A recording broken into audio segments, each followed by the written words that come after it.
प्यारे मित्रों, मैंने श्रीमद् भगवद गीता तब तक नहीं पढ़ा था जब तक मुझे ज्ञान नहीं हुआ कि हम सब आत्माएं हैं और ये जिंदगी हम आत्माओं के लिए एक इम्तिहान है, अपने अंदर से अपने सबसे अच्छे रूप को बाहर निकालने का। और श्रीमद् भगवद गीता इस इम्तिहान को पास करने की एक अहम किताब। भगवद गीता के 18 अध्याय हैं और यह संस्कृत में परमात्मा द्वारा दी गई थी। समय के साथ संस्कृत भाषा रोजमर्रा की जिंदगी से निकल गई और यह ज्ञान मनुष्य से दूर हो गया। समय समय पर श्रीमद् भगवद गीता का साधारण अक्षरों में अनुवाद किया गया। इसी प्रयास को आगे बढ़ाते हुए मैं यहाँ श्रीमद् भगवद गीता संपूर्ण सार को एक आसान रूप में प्रस्तुत कर रहा हूँ। ये ज्ञान परमात्मा ने भगवान कृष्ण के द्वारा सबसे बड़े धर्मयुद्ध महाभारत की रणभूमि कुरुक्षेत्र में अर्जुन को कुछ 5000 साल पहले दिया। ये वो वक्त था जब धर्म का बार बार उल्लंघन हुआ। परमात्मा का डर मनुष्य से निकल गया। लालच की होड़ में भाई ने भाई को मारने की कोशिश की और यही नहीं, एक ब्याहता को भरी सभा में अपने बड़ों के सामने अपमानित किया गया। इससे पहले कि मनुष्य जाति धर्म युग से निकलकर पूर्ण रूप से कलयुग में जाति युद्ध की रणभूमि में युद्ध से कुछ पहले परमात्मा ने गीता भगवान कृष्ण के द्वारा मनुष्य जाति के कल्याण के लिए दी। गीता परमात्मा द्वारा दी गई किताब है जो किसी एक धर्म के लिए नहीं बल्कि पूरी मनुष्य जाति के लिए है, पूरी इंसानियत के लिए है, सब आत्माओं के लिए है। क्योंकि ये आत्मा को परमात्मा के बारे में, उसकी सृष्टि के बारे में और सबसे अहम यह उन कायदों के बारे में समझाती है जिनका आत्मा को मनुष्य के रूप में हर हाल में पालन करना होगा, रक्षा करनी होगी। और इन्हीं कायदों की बुनियाद पे एक आत्मा को शरीर त्याग करने के बाद परखा जाएगा और इस परीक्षा से पास होने पे हमेशा के लिए इस जन्म और मृत्यु से मुक्ति मिलेगी। परमात्मा भगवद गीता में कहते हैं कि मैं ही सबकी शुरुआत हूँ। मैं शुरू से भी पहले था और सब खत्म होने के बाद भी रहूंगा। सब मुझ में है और मैं सब में हूँ। जो भी तुम छू सकते हो, देख सकते हो, चख सकते हो या सुन सकते, वो सब मैं हूँ। ये नदियाँ, पहाड़, सूरज, ग्रह, चांद, सितारे सब मैंने बनाए हैं। मैंने ही भगवान, शैतान, राक्षस और इंसान बनाया। मैं सर्वव्यापी हूँ, सब में रहता हूँ, सब मैं हूँ। मैं हूँ, मैं ही हूँ, मैं ही ब्रह्मा बनकर सब बनाता हूँ और रुद्र बन के सब नष्ट कर देता हूँ। मैं ये सृष्टि यूं ही बनाता और तोड़ता रहूंगा ताकि आत्माओं को मौके मिल सके इस जन्म और मृत्यु से मोक्ष पाने को, हमेशा के लिए परमात्मा के साथ रहने को। भगवद गीता कहती है कि इस सबसे बड़ी परीक्षा के लिए परमात्मा ने प्रकृति का निर्माण 5 तत्व हवा, अग्नि, जल, पृथ्वी और ईथर से किया, जिन्हें हम छू के, चख के, सूंघ के और देख के हम समझ सकते हैं। पर खुद परमात्मा इन 5 इंद्रियों के समझ से बाहर हैं। उन्हें आत्मा इन इंद्रियों से नहीं जान सकती। आत्मा 5 इंद्रियों के साथ वैसे ही है जैसे एक लोहे का रोबोट जिसे अपने बनाने वाले का कोई पता नहीं। अर्जुन को भी परमात्मा का विराट रूप देखने के लिए भगवान कृष्ण ने दिव्य नेत्र दिए। भगवद गीता समझाती है कि आत्मा अजन्मी है, इसे कोई मार नहीं सकता, कोई जला नहीं सकता, डूबा नहीं सकता, काट नहीं सकता।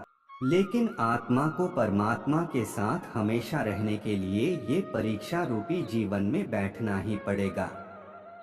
इस परीक्षा के लिए परमात्मा से बिछड़ के आत्मा को पृथ्वी पे किसी न किसी रूप में जन्म लेना पड़ता है और 88 करोड़ योनियों को जीने और भोगने के बाद एक आत्मा को मनुष्य का शरीर और दिमाग मिलता है। इस सबसे बड़ी मर्यादाओं की परीक्षा में बैठने के लिए हर मनुष्य को इस पूरी परीक्षा के दौरान तरह तरह की अच्छी और बुरी भावनाओं की चक्रव्यूह में अपने ही भाई बहन और मित्रों के साथ डाला जाता है, जिसमें हर आत्मा को अपने अंदर के तामसिक और राजसिक अवगुणों से निकल के सात्विक जीवन में प्रवेश करने के मौके मिलते हैं। हमारे तामसिक गुण वो है जो हमारे अंदर हीन भावना पैदा करके हमें खुद को उदास और नुकसान पहुंचाते हैं, और हमारे राजसिक गुण हमें ईर्ष्यालु और लोभी बना के दूसरों के प्रति नुकसान पहुंचा सकते हैं। इस परीक्षा के दौरान हर आत्मा को तामसिक और राजसिक गुणों को खत्म करके अपने सात्विक गुणों से परिचित होना पड़ेगा। सात्विक गुण वो हैं जो आत्मा को अपने आसपास की हर चीज से जोड़े और उन्हें प्यार करना सिखाते हैं। परीक्षा के दौरान हर आत्मा को जीवन के चारों स्तंभ धर्म, अर्थ, काम और मोक्ष का ज्ञान पाके ही मुक्ति मिलती है। यही वो द्वार है जिन्हें समझकर ही आत्मा परमात्मा को समझ सकती है। पहला द्वार धर्म का है और शेर इसका प्रतीक है। धर्म वही है जो गीता में लिखा हुआ है। धर्म वही है जो धारण किया हुआ है, जिसे आपका दिल मानता है। जैसे झूठ नहीं बोलना, चोरी नहीं करना, भगवान का निरादर नहीं करना, दूसरों को नुकसान नहीं देना, यही सब धर्म है। और हर आत्मा को अपने जीवन काल में हर समय धर्म का पालन करना होगा। दूसरा द्वार अर्थ का है और घोड़ा इसका प्रतीक है। हर आत्मा अपने हर जीवन काल में अपने पृथ्वी पे होने का अर्थ या मूल कारण समझेगी। इस जिंदगी में भोगने वाली चीजें और रिश्तों का आनंद लेगी। अच्छा बेटा और अच्छी बेटी, अच्छा भाई या अच्छी बहन, अच्छा पति या अच्छी पत्नी बनके हर दुनियावी रिश्ते पर खरी उतरेगी और इस परीक्षा को पास करेगी। तीसरा द्वार काम का है। भगवद गीता समझती है कि हर मनुष्य के अंदर काम, क्रोध, लोभ, मोह, अहंकार और ईर्ष्या जैसी 6 भावनाएं हमें अपने और दूसरों के प्रति नुकसान पहुंचा सकती है। इन भावनाओं को हर मनुष्य को हमेशा अपने नियंत्रण में रखना होगा, क्योंकि इनके बहाव में किया हुआ कोई भी काम हमारे जीवन भर की परेशानी का कारण बन सकता है और एक आत्मा संतोष और सादगी से इन भावनाओं पर हमेशा के लिए विजय पा सकती है। चौथा स्तंभ मोक्ष का है और हाथी इसका प्रतीक है। इस परीक्षा रूपी जीवन में हर मनुष्य हर समय कुछ इच्छाएं रखता है। कुछ इच्छाएं एक ही जन्म काल में पूरी हो जाती है, पर कुछ अधूरी रह जाती हैं और उनके पूरा होने के लिए आत्मा को वापस पृथ्वी पर आना पड़ता है। भगवद गीता समझाती है कि हमारी इच्छाएं ही मूल कारण है हमारे पृथ्वी पर वापस आने का, और अगर हम कोई भी इच्छा न रखें तो हम इस जीवन और मृत्यु से मुक्त हो सकते हैं। ये द्वार माफी का भी है। जिन्होंने आपके साथ बुरा किया उनको माफ करके और जिनसे आपने बुरा किया उनसे माफी मांग के मुक्ति पाई जा सकती है। जब तक आत्माएं इन चारों दरवाजों धर्म, अर्थ, काम और मोक्ष को समझ नहीं लेती, तब तक इस आत्मा को बार बार मनुष्य के रूप में आना ही पड़ेगा। परीक्षा का समय खत्म होते ही आत्मा शरीर और अन्य सब वस्तुओं का त्याग कर देती है। जो भी संसार में रहकर बनाया वो अब किसी और होगा और आत्मा अपने कर्मों के फैसले के लिए चली जाती है। आत्मा के अच्छे बुरे कर्मों का हिसाब होता है।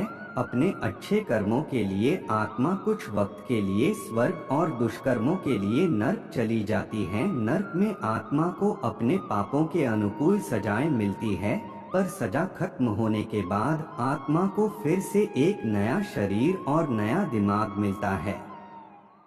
इस परीक्षा में फिर से बैठने के लिए और हर परीक्षा में वही सब फिर दोहराया जाएगा। जिंदगी के 4 स्तंभ धर्म, अर्थ, काम और मोक्ष को समझने के लिए हर जन्म में अपने कई जन्मों के कर्मों के हिसाब से हर आत्मा को कभी अच्छे तो कभी बुरे हालातों से जाना पड़ता है।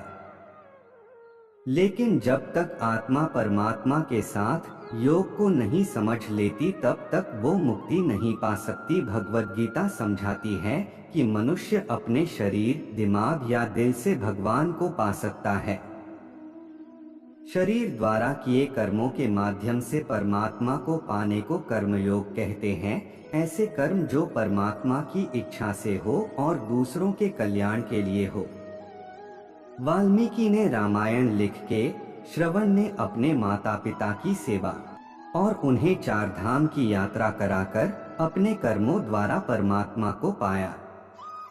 श्रीमद् भगवद गीता समझाती है कि एक आत्मा दिमाग से भी परमात्मा के साथ योग लगा सकती है।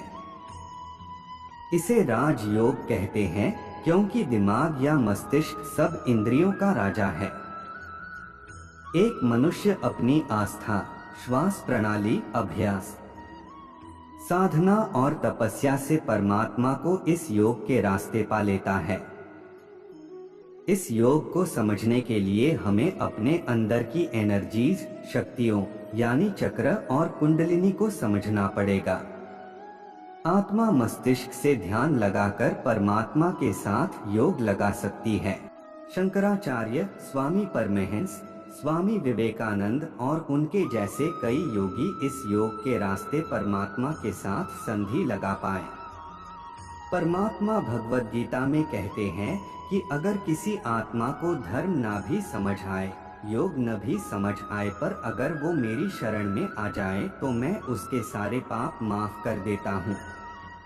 परमात्मा को ऐसी दिल की गहराइयों से पुकार के पाने को भक्ति योग कहते हैं। चैतन्य महाप्रभु, मीराबाई और भगवान हनुमान इस योग के सबसे बड़े उदाहरण हैं। लेकिन कभी आत्मा अपने होने का मूल कारण भूल के धर्म का उल्लंघन करे या पाप के रास्ते पर निकल जाए तो उसे ठीक करने के लिए परमात्मा को खुद किसी रूप में पृथ्वी पे जन्म लेते हैं। तो मित्रों, आइए श्रीमद् भगवद गीता को पूरा पढ़ के इस जिंदगी के असली मायने समझे और परमात्मा के साथ योग लगाएं।